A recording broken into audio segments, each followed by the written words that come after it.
Partnership dissolution में हम करेंगे अकाउंटिंग ट्रीटमेंट।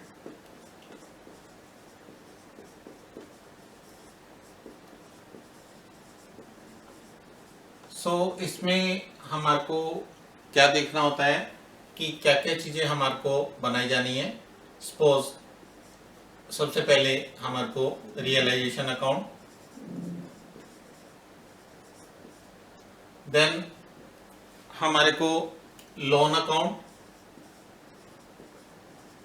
लोन अकाउंट किसका? पार्टनर का, पार्टनर्स लोन अकाउंट। और फिर हमारे को कैपिटल अकाउंट, और फिर उसके बाद हमारे को बैंक अकाउंट।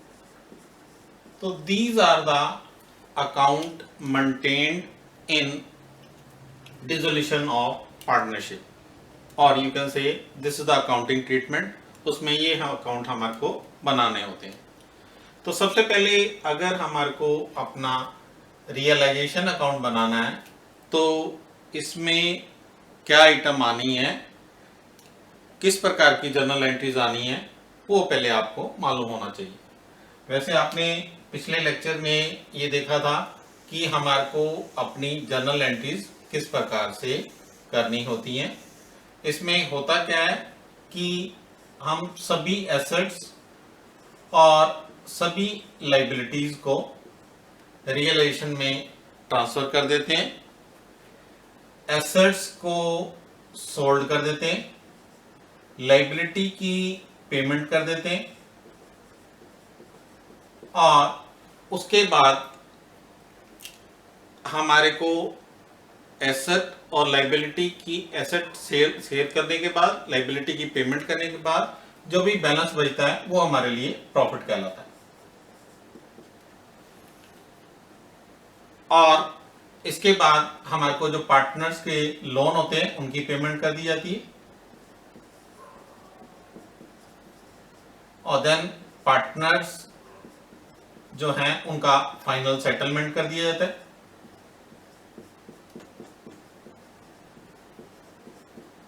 और देन हम बैंक अकाउंट बना देते हैं। तो this is the total procedure followed in making a dissolution of partnership. तो अब इसमें सबसे पहले हम देखेंगे कि जब एसेट्स और लाइबिलिटीज को रियलाइजेशन में ट्रांसफर किया जाता है तो उसके लिए क्या एंट्री होती है। तो सबसे पहले हम ले रहे हैं assets transferred to realisation.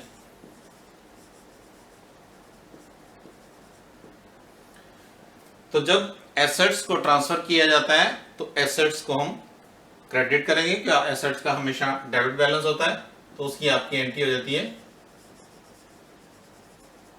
Realisation account debit to assets. अब जब एसेट्स ट्रांसफर करते हैं तो उस केस में आपको ध्यान देना होता है कि सभी एसेट्स को नहीं लिया जाता, कुछ एसेट्स को एक्सक्लूड कर दिया जाता है इसमें। वो क्यों? क्योंकि उन्हें हमें अलग से अकाउंट्स में दिखाना होता है, या तो वो कैपिटल अकाउंट में आइटम जाती हैं या हमारी वो कैश अकाउंट में आइटम जाती है। इस वजह से उसको रियलाइजेशन में ट्रांसफर नहीं किया जाता। जैसे आपको एक ये बैलेंस शीट दी गई है, अब इसमें हमारे को किन आइटम्स को ट्रांसफर किया जाना और किन आइटम को ट्रांसफर नहीं किया जाना ये आपको मालूम होना चाहिए। जैसे आपको फर्नीचर है, लैंड एंड बिल्डिंग है, मशीनरी है, फ्री होल्ड प्रॉपर्टी है, डेटर है और स्टॉक है, इन चीजों को आपने ट्रांसफर करना हो। कैश, ये क्योंकि आपका कैश अकाउंट बनाया जाएगा इसलिए इसे हम रियलाइजेशन अकाउंट में ट्रांसफर नहीं करेंगे। इसी तरह से प्रोविजन हमारे लाइबिलिटी की तरह से ट्रीट होते हैं, तो इन्हें जैसे लाइबिलिटी की पोस्टिंग की जाएगी उसी तरह से प्रोविजन की उसी तरह से ये प्रोविजन की पोस्टिंग की जाएगी। सो एसेट्स जितनी भी दिखाई जाती हैं वो सारी की सारी बुक वैल्यू पर दिखाई जाती हैं। एसेट्स जो दिखाई जाएंगी बुक वैल्यू पर दिखाई, जैसे यहाँ पर आपको डेटर्स दिए गए हैं 60,000 के और प्रोविजन दिए गए हैं 3,000 के और आपका बैलेंस आता है 57,000। तो यहाँ पर आपकी बुक वैल्यू कितनी है 60,000। तो यहाँ पर आप जब अपनी एसेट्स शो करोगे तो वो आपको कितना दिखाना पड़ेगा 60,000। मीन्स बुक वैल्यू पर यहाँ पर हमारी आइटम्स को ट्रांसफर किया जाता है। तो एक्सक्लूडिंग में अभी आपको आइटम जो बताई जा रही थी वो कैसी हो सकती है, जैसे आपको अभी दिखाया कैश या कैश एट बैंक या बैंक बैलेंस। इसी तरह से मीन्स आपकी जो आइटम होती हैं जैसे डेफर्ड रेवेन्यू एक्सपेंडिचर हम कहते हैं उनको, या फिक्टिशियस एसेट, फिर उसमें आपको क्लियर कर दिया जाएगा।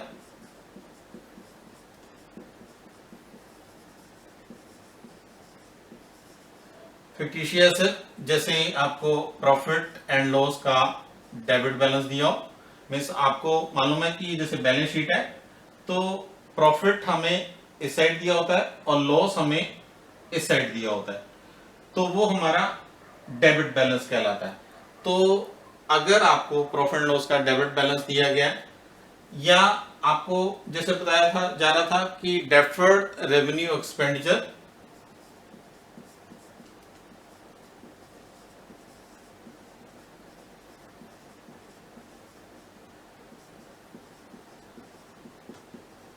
जैसे आपका एडवर्टाइजमेंट सस्पेंस अकाउंट होता है। सो ऐसी आइटम्स को हम जब अपना एसेट्स की वैल्यूज को ट्रांसफर करना है तो इन आइटम्स को आपने ट्रांसफर नहीं करना। इसी तरह से हो सकता है कि आपको कैपिटल का कोई डेबिट बैलेंस दिया हो,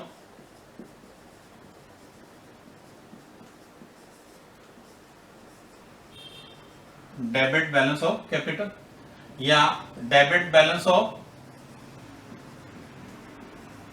करंट अकाउंट।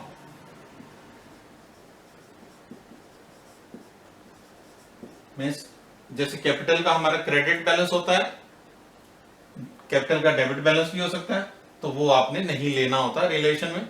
जैसे करंट अकाउंट का बैलेंसेस आपको क्रेडिट साइड में दिए होते हैं, अगर किसी का करंट अकाउंट का डेबिट बैलेंस है तो उसे भी आपने यहां पर नहीं लेना होगा। सो ये इस तरह से आपको अपना रिलेशन में एसेट्स को ट्रांसफर करना होता है। अब इसी से ही आपको क्या करना होगा, रिलेशन अकाउंट बनाना होगा। तो साथ के साथ वो भी बना लेते हैं, आपकी क्लियर हो जाएगा realisation account.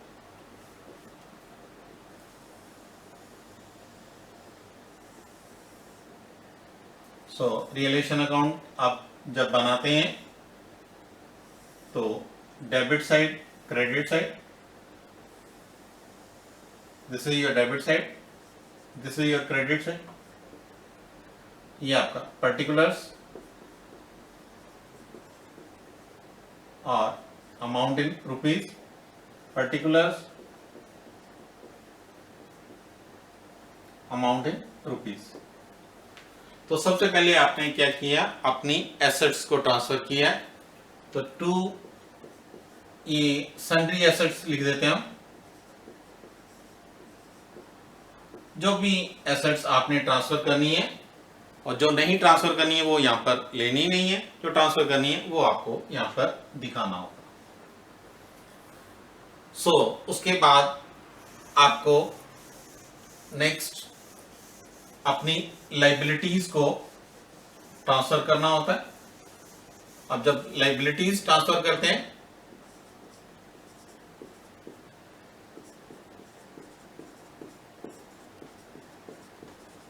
Liabilities transfer to realisation. So ये पूरा लिख देते हैं, liabilities transfer to relation. Liability का हमेशा कौन सा बैलेंस होता है, क्रेडिट बैलेंस होता है। सो अब जब ट्रांसफर करेंगे तो उसे क्या करना पड़ेगा, आपको डेबिट करना पड़ेगा। तो लाइबिलिटीज अकाउंट डेबिट। और साथ में आपको बताया था कि जो प्रोविजन होते हैं मीन्स इनको भी आप लाइबिलिटीज की तरह, क्योंकि ये यहाँ पर लेस किया गया तो क्रेडिट बैलेंस कहलाएगा किसका, मीन्स ये अगर हम या तो इसमें से लेस कर दें या इसको क्या कर सकते हैं हम credit balance means liability side में दिखा सकते हैं। प्रोविजन जितने भी होते हैं तो प्रोविजन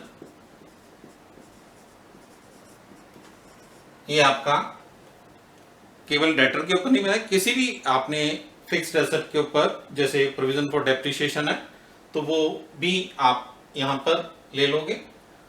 टू किसमें ट्रांसफर करें आप, रियलाइजेशन में।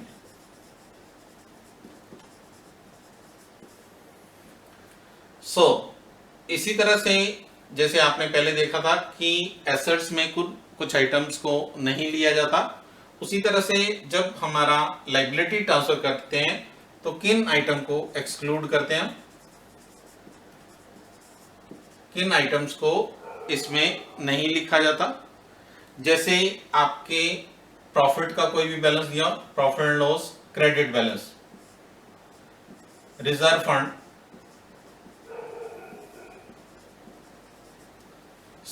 कैपिटल के बैलेंस है, कैपिटल का क्रेडिट बैलेंस, इसी तरह से करंट अकाउंट उनका क्रेडिट बैलेंस। इसी तरह से जैसे आपने ये रिजर्व फंड लिए थे, अगर स्पेशल रिजर्व आपको दिया गया, जैसे आपको इस बैलेंस शीट में वर्कमैन कंपनसेशन रिजर्व दिया है, वर्कमैन कंपनसेशन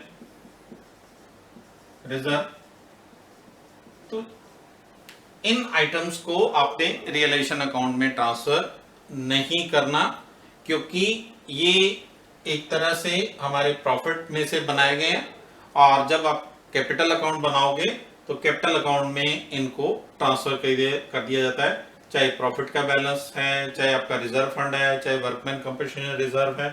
हाँ, वर्कमैन कंपनसेशन रिजर्व में आपने एक चीज देखनी होती है कि अगर इसके अगेंस्ट लाइबिलिटी है तो फिर उस केस में इसको रियलाइजेशन में ट्रांसफर कर दिया जाएगा। और अगर लोन टू पार्टनर, फर्म ने पार्टनर को कोई लोन दिया हुआ है तो उसे भी आपने रियलाइजेशन अकाउंट में ट्रांसफर नहीं करना। तो अब इसकी पोस्टिंग आप देख सकते हो, बाय लाइबिलिटीज, बाय प्रोविजन,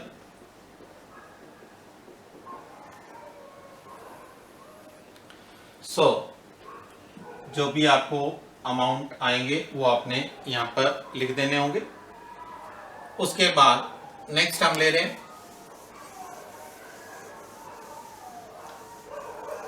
अब ये जो हमने एसेट्स ट्रांसफर की थी और लायबिलिटी ट्रांसफर की थी, उसके लिए आपको सबसे पहले एसेट्स के लिए लेते हैं कि एसेट अगर सोल्ड कर दी जाती हैं तो जब एसेट सोल्ड करेंगे तो अमाउंट आपका रियलाइज होगा, पैसे मिलेंगे और एसेट्स हमारी जा रही हैं means bank account debit to asset हमने किस में ट्रांसफर कर दी थी, रिलेशन में, तो इसलिए टू रिलेशन। वैसे तो हमें क्या दिखाना होता है जब एसेट सोल्ड की जाती हैं, सिंपल अगर आपको एंट्री देते हैं बैंक अकाउंट डेबिट, लेकिन हम एसेट जो है वो रिलेशन में ट्रांसफर कर चुके हैं, इसलिए bank account debit to realisation. Asset sold, तो जब एसेट सोल्ड की जाती है तो उस केस में आपकी पोस्टिंग हो जाती है बाय बैंक। हो सकता है कि ये एसेट किसी पार्टनर ने टेकअप कर ली हो, एसेट टेकन बाय पार्टनर। अगर किसी पार्टनर ने एसेट ले लिए तो उस केस में क्या हो जाएगा, जो पार्टनर लेगा एसेट लेगा तो उसको डेबिट कर देंगे, तो partners capital account debit to realisation, ये क्या था, asset taken over by partner. तो उसके लिए आपकी पोस्टिंग क्या हो जाएगी, बाय पार्टनर्स कैपिटल।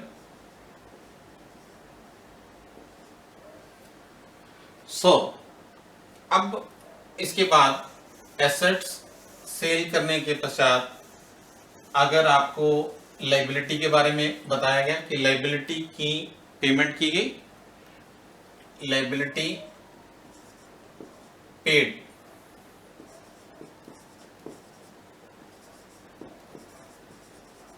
जब लायबिलिटी की पेमेंट करेंगे तो उस केस में मीन्स, क्योंकि लायबिलिटी हम किस में ट्रांसफर कर चुके हैं, रियलाइजेशन में, तो realisation account debit to bank account. तो ये आपका क्या आ जाएगा, टू बैंक। क्लियर करना चाहते हो क्या चीज आपकी, लायबिलिटी पेड। और हो सकता है कि लायबिलिटी किसी पार्टनर ने टेकअप कर ली हो, लायबिलिटी टेकन या responsibility to pay the liability is taken by any partner. तो उस केस में आपका उसी तरह से realisation account debit to partners capital.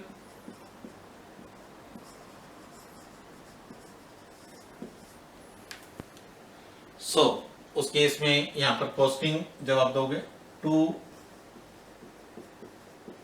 Partners capital, ये भी क्या है आपका, जब लायबिलिटी की रिस्पॉन्सिबिलिटी किसी पार्टनर ने टेकअप की है। उसके बाद आपको प्रोविजन के बारे में पहले भी बता दिया गया कि प्रोविजन की पेमेंट नहीं करते हैं। अब ये जो रियलाइजेशन हम डिसोल्यूशन का वर्क करते हैं, रिलेशन बनाते हैं, तो उसके ऊपर खर्चे होते हैं, एक्सपेंसेस,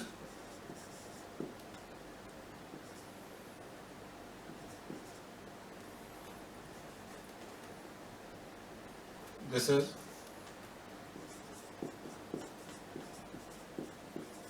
एक्सपेंसेस ऑन रियलाइजेशन।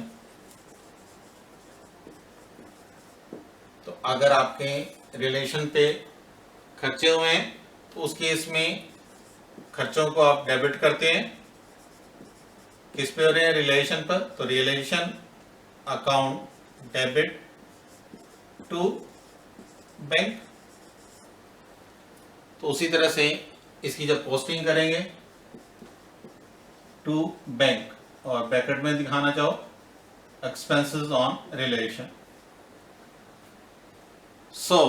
हो सकता है कि किसी पार्टनर ने ये एक्सपेंसेस का पेमेंट किया,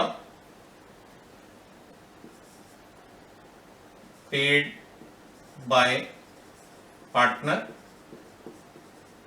अगर ऐसा दिया गया तो उस केस में क्या हो जाएगा आपका, relation expenses account debit to partners capital.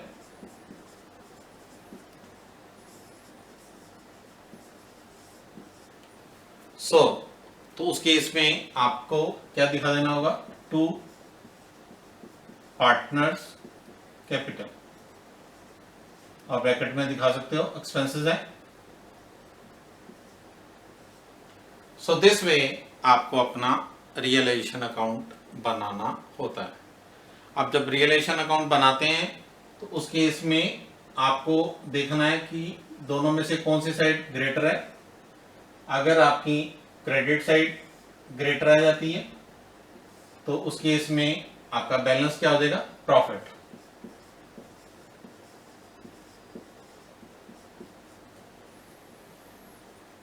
और अगर आपकी डेबिट साइड बड़ी हो जाती है तो उस केस में आपका क्या आ जाएगा, लॉस।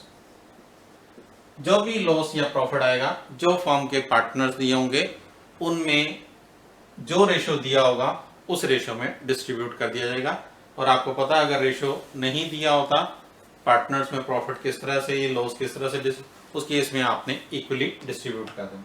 सपोज 2 पार्टनर हैं, सपोज 3, जैसे ये इसी का एग्जांपल ले रहे तो 3 पार्टनर है तो तीनों पार्टनर में वो डिस्ट्रीब्यूट। उसी तरह से आपके प्रॉफिट है ए बी सी में जो रेशो दिया गया उसमें डिस्ट्रीब्यूट कर दें। तो इस तरह से आपका ये रियलाइजेशन अकाउंट बनाया जाता है।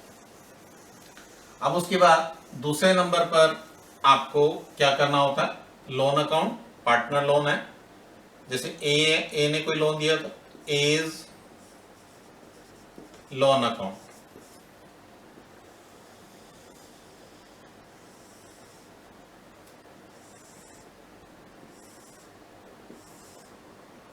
जैसे सपोज ये आपको बैलेंस शीट दिया गया और इसमें लोन बाय पार्टनर में लोन पार्टनर से लिया गया। अगर ए से लोन लिया गया तो ए का अकाउंट बन जाएगा, बी से लिया गया तो बी, दोनों से लिया गया तो दोनों। तो सबसे पहले बैलेंस दिखा देंगे। तो ये लोन का बैलेंस जो भी आपको दिया गया होगा और इसकी पेमेंट कर देते हैं। पेमेंट करने पर partners loan account debit to bank account. So इस तरह से इसको क्लोज कर दिया जाता है। सबसे पहले आपने क्या बनाया, रियलाइजेशन अकाउंट। फिर सेकेंडली आपने क्या बनाया, लोन अकाउंट। और अब उसके बाद तीसरे नंबर पर हम बनाएंगे कैपिटल अकाउंट।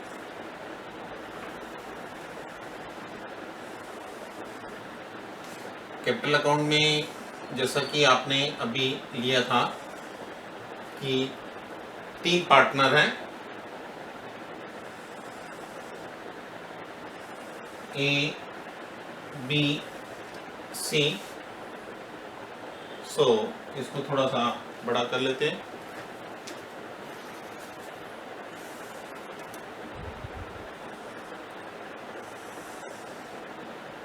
पार्टनर 3 हैं, ए बी सी। ये कैपिटल अकाउंट बना रहे हैं। ये आपका डेबिट साइड है, ये आपका क्रेडिट साइड है। सो पर्टिकुलर्स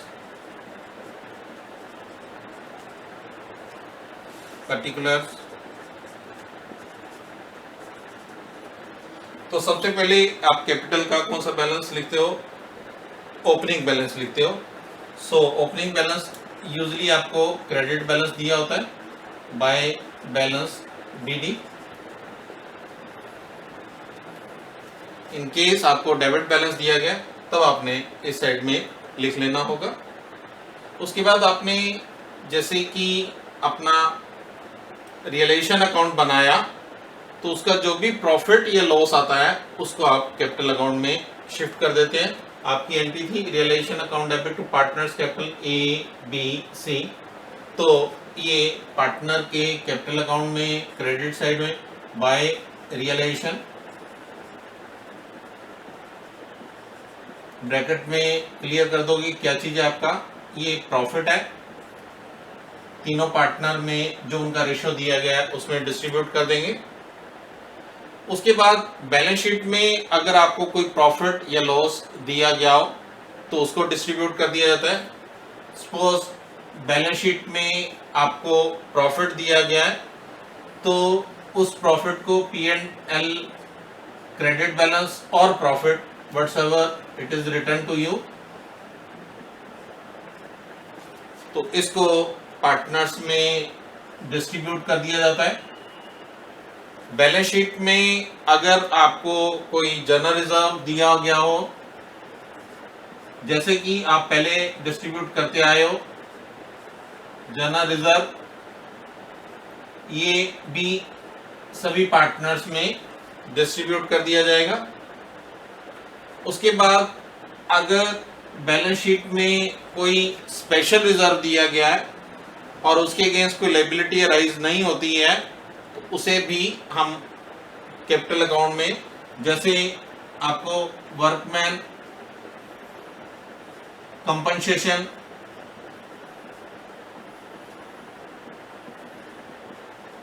रिजर्व शॉर्ट में लिखे WCR के नाम से लिख के आप पार्टनर में डिस्ट्रीब्यूट कर देते हो। अब आपने देखा था जब आपने कैपिटल अकाउंट बनाया तो अगर किसी पार्टनर ने एसेट टेकअप कर ली है, सो जैसे हमने ये एंट्री लिया था कि पार्टनर ने एसेट टेकअप कर ली है। अब एसेट टेकअप करने पर पार्टनर्स कैपिटल टू रियलाइजेशन था, तो टू रियलाइजेशन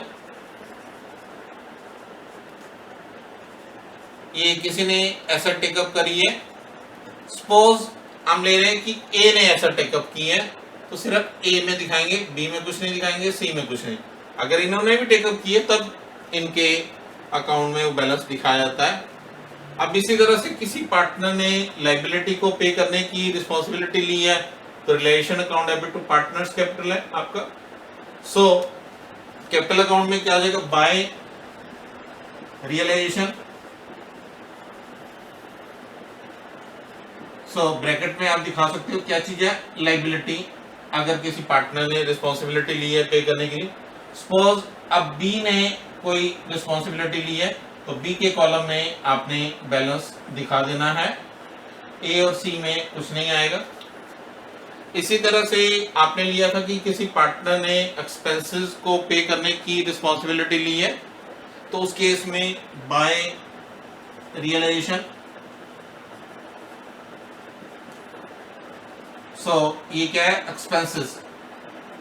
अगर किसी पार्टनर ने रिस्पॉन्सिबिलिटी, सपोज सी ने रिस्पॉन्सिबिलिटी ली है, तो सी के कॉलम में ये बैलेंस दिखा दिया जाएगा। अब आपका ये कैपिटल अकाउंट कंप्लीट हो जाता है। सो आपने ये टोटल कर लेने। सो ये आपने टोटल कर लिया, जो भी टोटल आएगा व्हाटसएवर टोटल कम्स, उसको आपने सेम दिस वे लिख देना होगा, ए बी सी वही टोटल लिख दिए जाते हैं। अब क्योंकि फर्म हमारी डिसॉल्व हो रही है, फर्म को आगे कंटिन्यू करना नहीं है हमारे को, तो इसलिए सभी पार्टनर्स का फाइनल सेटलमेंट कर दिया जाता है। मीन्स जो उनके हिस्से का अमाउंट बनता है उनको भुगतान कर दिया जाता है। जब पार्टनर की पेमेंट करेंगे तो टू बैंक जो भी अमाउंट आपका डिफरेंस आएगा दोनों साइड का, वो पेमेंट कर दी जाती है। हो सकता है किसी पार्टनर का डेबिट बैलेंस आ जाए, जैसे यहाँ पे तो सबके क्रेडिट साइड बढ़ी है तो पेमेंट करी गई है। अगर किसी पार्टनर का डेबिट बैलेंस है, उसकी कैपिटल कम थी या लॉस ज़्यादा आ जाता है, उस केस में उस पार्टनर से अमाउंट जो है वो विड्रॉ कर लिया जाएगा, उसे पैसे मांग लिए जाएंगे। उसे पैसे मांगेंगे तो वो आपका किधर आ जाएगा, बाय बैंक। अगर किसी पार्टनर का डेबिट साइड का बैलेंस आता है तो उसे पैसे डिमांड कर लिए जाएंगे, तो क्या आ जाएगा, बाय बैंक। और इसी को हम क्या कहते हैं, फाइनल सेटलमेंट।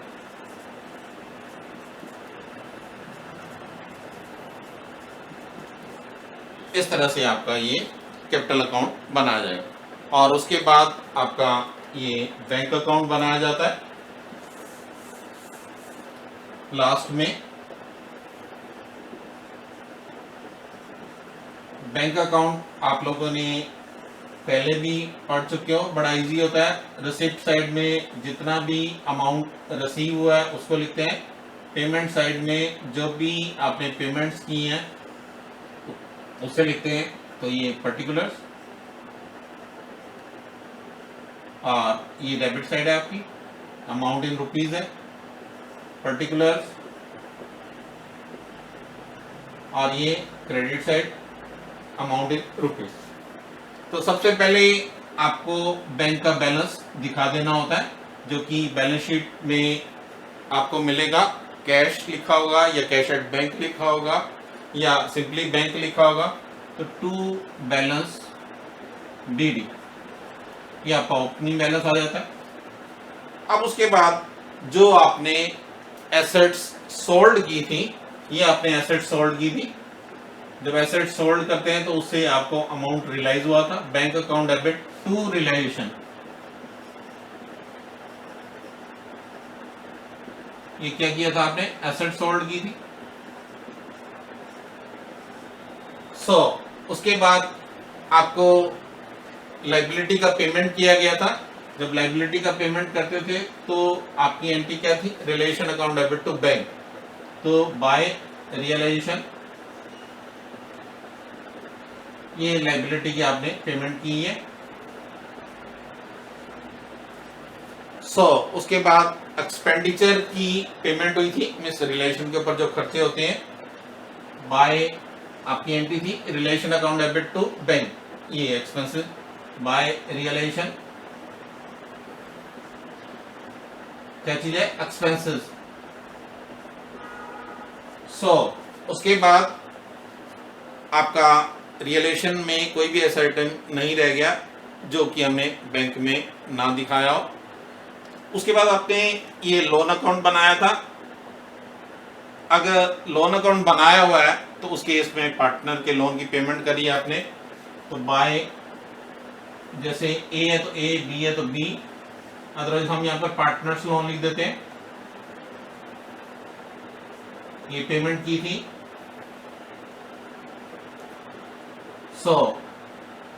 आपने पार्टनर्स लोन दिखा देना है यहाँ पे। और लास्टली आपने कैपिटल अकाउंट बनाया था, और कैपिटल अकाउंट में जो आपने फाइनल सेटलमेंट की थी उसमें जो अमाउंट डिस्पर्स किया गया पार्टनर्स को वो दिखा दिया जाएगा। जितने भी पार्टनर हैं, सपोज हम यहाँ पर ले रहे थे 3 पार्टनर हैं, ए इज कैपिटल, क्योंकि एंट्री बनती है आपकी मीन्स ये कैपिटल में, A is capital, B is capital, C is capital to bank account. तो by A is capital, by B is capital, by C is capital, किसी की फाइनल सेटलमेंट, तो जो भी इनका अमाउंट आएगा। इस तरह से हमारा ये कैश अकाउंट जो है वो कंप्लीट हो जाता है। दोनों साइड का टोटल जो है वो हमारा इक्वल आएगा, दोनों साइड का टोटल जो है हमारा इक्वल आएगा। क्यों? क्योंकि जितना फर्म में अमाउंट रिसीव हुआ है किसी भी एक्टिविटी से, किसी भी ट्रांजैक्शन से, उस सारे की पेमेंट हो गई है, इसलिए ये इक्वल आ जाता है। तो इस प्रकार से अकाउंटिंग ट्रीटमेंट जब हम करते हैं डिसोल्यूशन में, तो हमारे को मेनली ये 4 अकाउंट बनाए जाते हैं, realisation account, loan account, capital account और लास्टली बैंक अकाउंट।